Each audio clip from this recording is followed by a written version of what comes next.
So it's Friday morning, it's 8:30 a.m. and we're in the Lake District. We meaning me and my puppies, are in the Lake District, and we're doing Catbells and Derwent Water today. Not all of it. Yeah, here we go.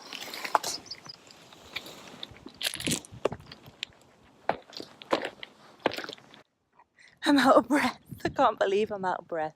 I decided to do Catbells today because it's only, where's my poodle? There he is. It's only a little hill, a little fell in the lakes, and it's a really popular one, so it's usually quite busy as well. Because it's not, doesn't take that long. Look at that. She's happy. Oh, it's catching. You think they're cute, but they're actually rolling in sheep poo, so that's not cute.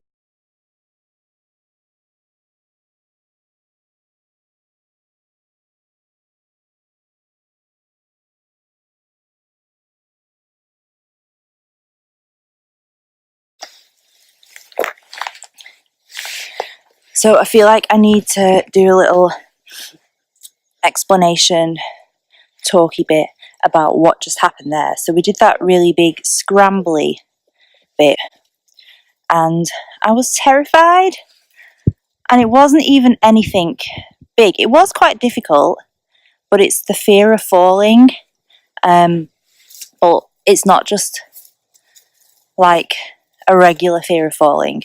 So I had to have back surgery about 6 years ago, and I've got metal and wires in my back, and they're very, like, they're in my spine, attached to my spinal cord, my nerves, and if I fall and that gets damaged, I don't even want to think what a catastrophe that could be, or like the repercussions from that.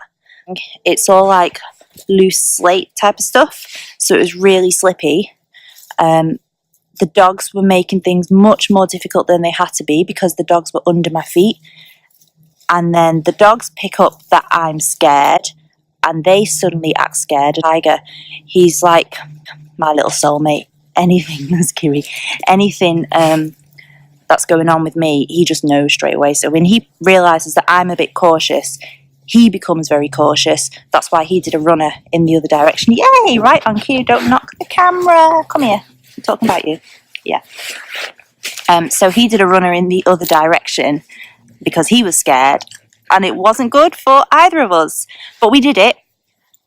And it's that moment when it's like you start to do it and it flashes through your brain like, oh my God, I could fall, I could end up paralysed from this, I'm stupid. But then you have to push past that. And yeah, you have to push past that, and you push past that, yay! Yeah, you have to push past that, and you have to just do it, take a big breath, don't overthink, which is ridiculous for me to say because I'm the queen of overthinking. Don't overthink and just do it.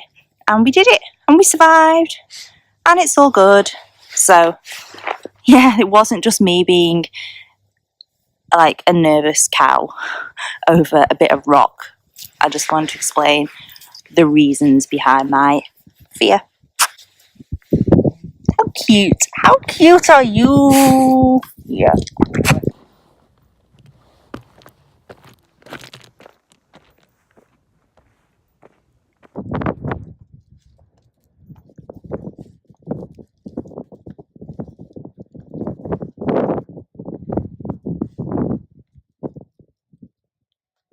Okay, this is going to sound absolutely ridiculous, but I think we're lost.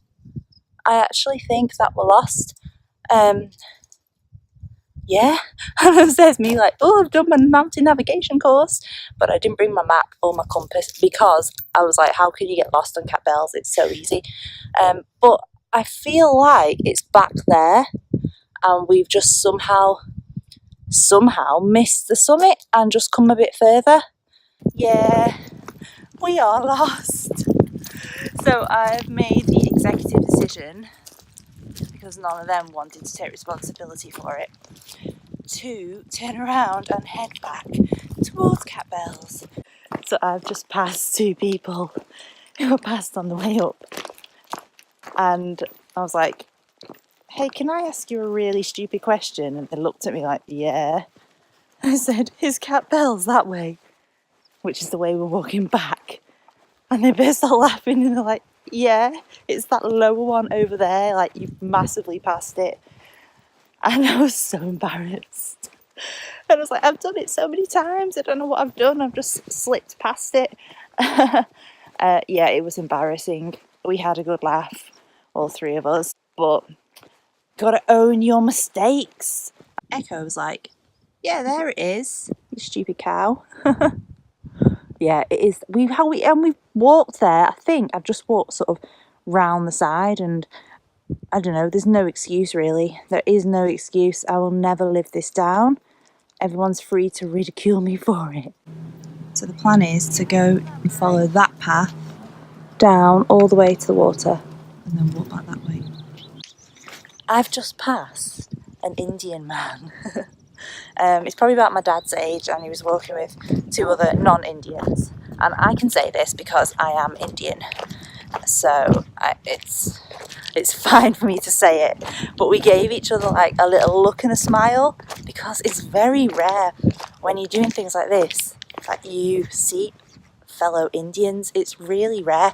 Like the Lake District is a famous tourist place, and if you go into the town and like where all the shops are and everything, yeah, you see people from all over the world, and you see lots of Indians with them as well. But when you're actually up in the mountains and in the hills, you don't really see that many. So it's quite nice. We have like this little unsaid little nod, understanding type thing of, yeah, you're doing this too. Moss. It's like I love how spongy it is. I am weird, I admit to it at least. But that's like mindfulness, isn't it? Like taking notice of your environment and feeling your environment, touching it, and yeah, I'm going to go with that rather than just me being weird.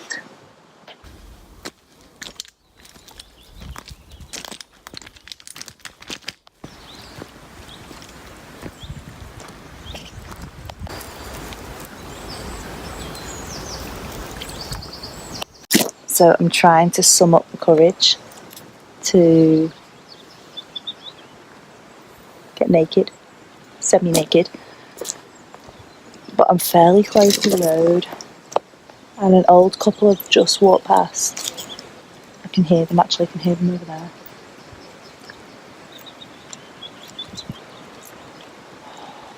There's a couple in a canoe. Oh, I've got to do it. I've got to do it. I've set myself this challenge. I'm going to do it. So I got the photo. It's not the best one at all, but I can literally hear people walking like behind. So I had 2 seconds of still, even I think I've still got the t-shirt in my hand, and I put my t-shirt on, back on, inside out as well, because I'm more trying to get covered up before I offend someone.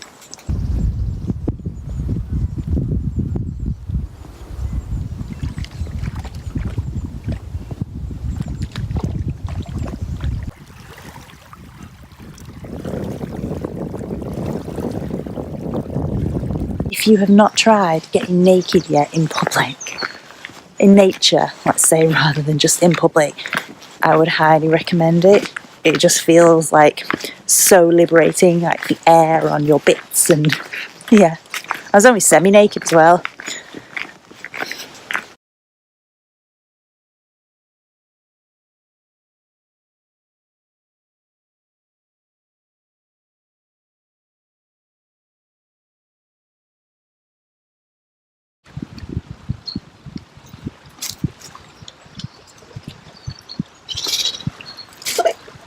That was so much fun.